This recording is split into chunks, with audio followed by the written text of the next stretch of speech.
really, none of this. Android is moving forward and moving up in market share and moving with power, and people are buying it with huge force. And none of this which is why I think fixing this stuff now, before we set precedents that the end user doesn't care about it, is infinitely important. Because if they don't fix it now, we're going to get ourselves stuck in this pit where they're like, well, we've got everybody convinced we're better now, so there's no need to fix any of these problems. That really is a great point. I do agree with that, yeah. So, it's like, why were the little guy? Why were the underdog? Let's fix all these problems. Let's insist they get fixed. As far as I'm saying, like, people are saying that Android will fail because of these problems is wrong, because regardless of them fixing these problems, Android... No, it's like you say, it's a matter of when, not if. Yeah.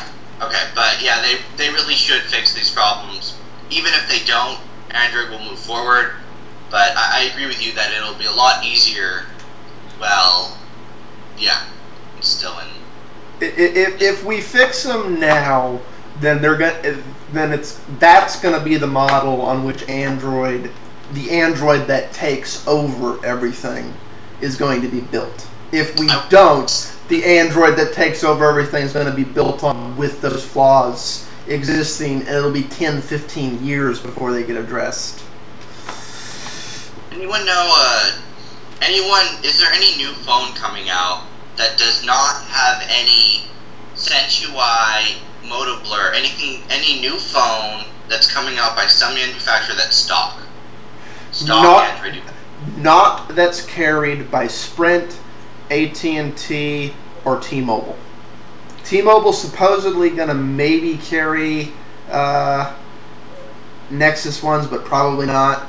Well, I'm not talking about Nexus ones. Well, no, that's the side. But all the phones coming out on Verizon and AT&T and Sprint are putting one of these UIs on top. And Samsung's phone... Say what? Is the Drift 2 putting one of those on? Yes. It's putting Motorola's weird... Not Moto Blur, but the other one.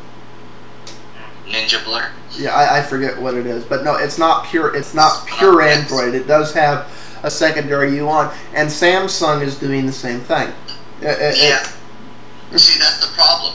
Okay, even if Android stock has the greatest UI, nobody's going to put it on. They don't gain anything from that. Well, they do gain something if they put their own UI, because people will come to their stuff. They'll know that this made it. So Google either has to get in the game, forget about, and which they've made it clear they don't want to do. So unfortunately, what's going to happen here is Android's not going to be the buzzword. I mean, Android will still be the buzzword, but all Android devices will not be created equal. There'll be the Motorola Android devices, there'll be the HTC Android devices, there'll be the Samsung Android devices.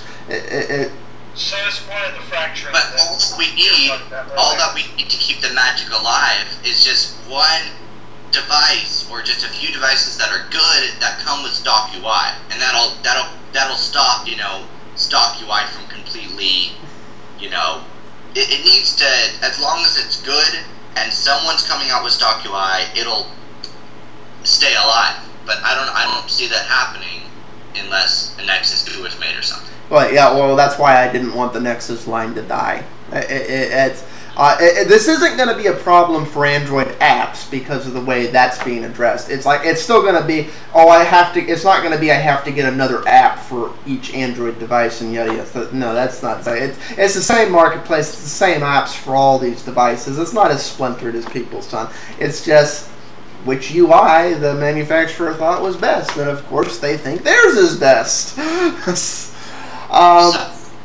It's also about keeping the manufacturers honest. They could maybe there's a feature in stock Android, but nobody is updating their own UI to allow that feature to be used.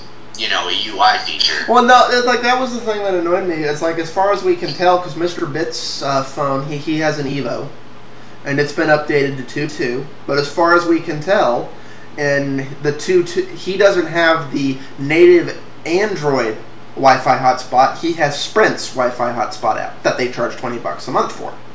Right. So, and that's the little war we're going to get into here. It's stuff like that. You know, one of the things about the Nexus 1 and the Nexus 2, it'll keep the companies honest. They can't charge for this stuff because people will know that Android for free already comes with this stuff. You know? Well, you know, I was talking with a Sprint representative about that, and without meaning to, I got them to admit that they were charging me for a feature that Android does for free that they had purposely removed from the Evo. Even though I don't have an Evo, it's like I was just talking in abstract. And as soon as I called them on it, that they had just admitted that, all of a sudden the whole tone of the conversation changed. It was like, sir, I don't think I should be talking to you anymore. So they wanted to hang up the call. They wanted to hang up the call as fast as possible, and like I need to retrain. I need to make sure not to say what I just said. It's like, because they don't want to admit that that's what they're doing. And honestly, the best ammo against that happening now that the Nexus line's been discontinued is the end user being informed about the fact that they're being ripped off. Which, I'm sorry, I don't see that being a reliable form of securing it. Anyways, some of these next three really were just, are you kidding me? Was this written by an Apple fanboy? It's like, make it easy to kill apps. And they're quoting Steve Jobs here when they say that. I'm like, you know, basically... Steve Jobs himself said yada yada yada. Yeah. I'm like, if you need a task killer, you get it wrong. The authority of Android kids, apparently. Didn't you say in one episode, I think this was a long time ago, but you said there's something about with Macs that if the application doesn't have a way to kill it, that and it restarts when you start up, that it can never be killed. They have finally fixed that, but that was a problem in Macs for a while. So apparently, if you don't have a task manager, you do fail because, you know. Well, it's like, here's the thing, and honestly, I don't think a task manager is a bad thing. There's a reason every operating system, with the exception of iOS, has some type of equivalent of a task manager. Whether it's native as part of the operating system or it's something you add on. Because that type of... I can show off, at least Froyo has one built in. Yeah, well, no, and from Android 1.5, that was like one of the first things that got published. You know, it was one of those, oh, okay, let's add that type of administration to manage killing applications and other things when I overload the device. That type of administration is not a bad thing. And honestly, the people who are going to use it are going to be the people who are overloading their devices. Grandma's never going to look for that. And again, Grandma's never going to launch 50 billion things at once. So Grandma's never going to need it. It's my understanding that the way that Android works, keeping things running in the background is actually better for power consumption than closing it down and reopening it. That's debatable, and that's a per device thing. It just depends how the device does power management and other things. It seems to be true on my Nexus 1. I've been getting incredible battery life out of it since I uninstalled my task manager. Yeah, but the thing with this, and all three of these are linked. Make it easy to kill apps. Don't let apps run wild.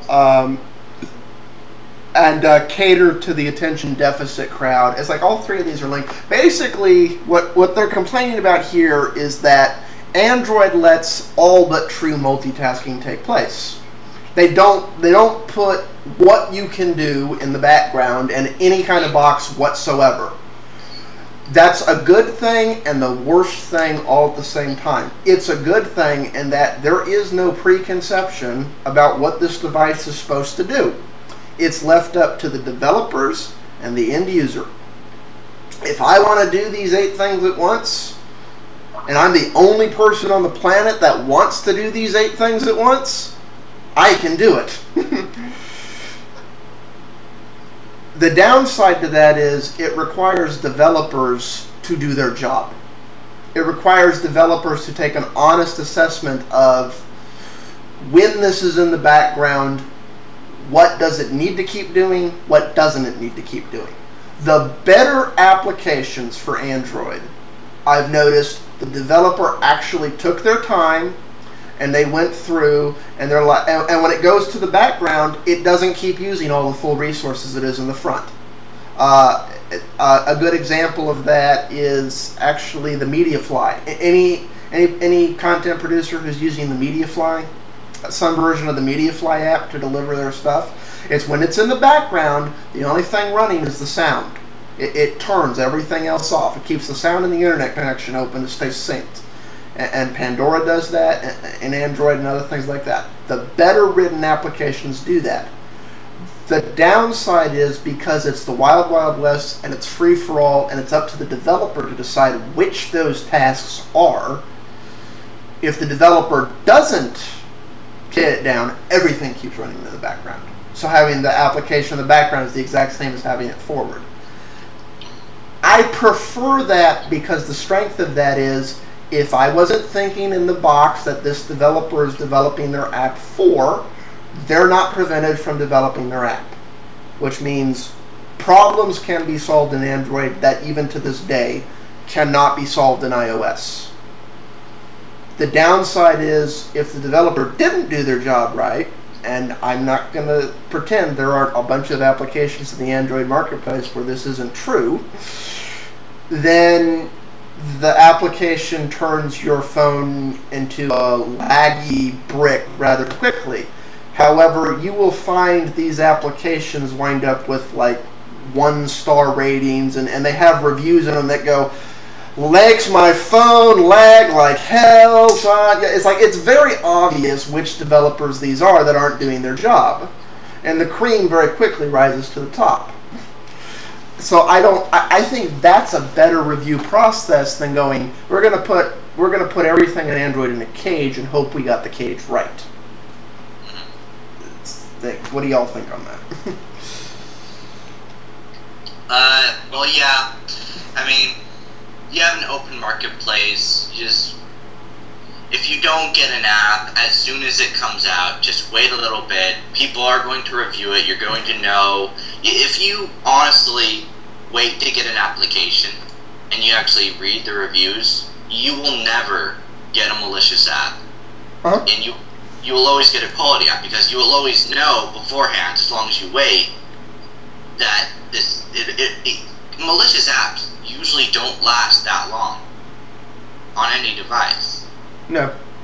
You know, Apple, you get these apps that are malicious or give you features like tethering. They get removed in a week.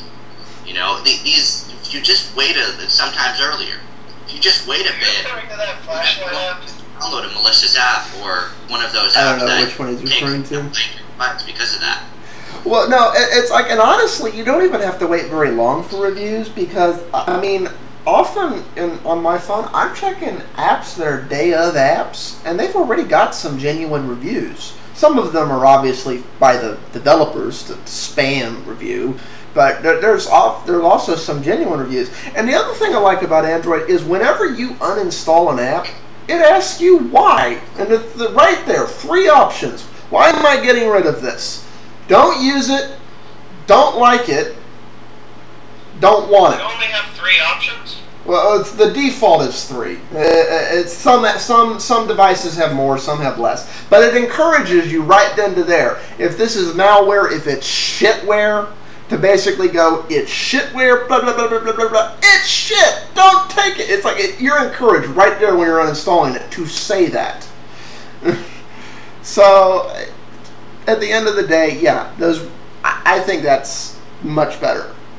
I'm not sure what they mean by reorganize the marketplace, because honestly, I think it's about as organized as it could. It's broke down into categories, it's broke down into what's free and what's paid, and it's broke down into by date and by rating. The one thing that I'll say about it is it's kind of hard to discover good new applications in the Android marketplace. I mean, you have that just-in list, but it's hardly organized, and... Well, no, here's the thing. The top stuff and featured stuff tends... No. Here's what you do. Here's what you do. You go into the marketplace, and whatever you're interested in, go into the category, because too many things get submitted in a day. Go into whatever you're looking for. If you're looking for games, if you're looking for applications, whatever, and go to the recent. and they're there in the order they came in, so you will find the recent ones.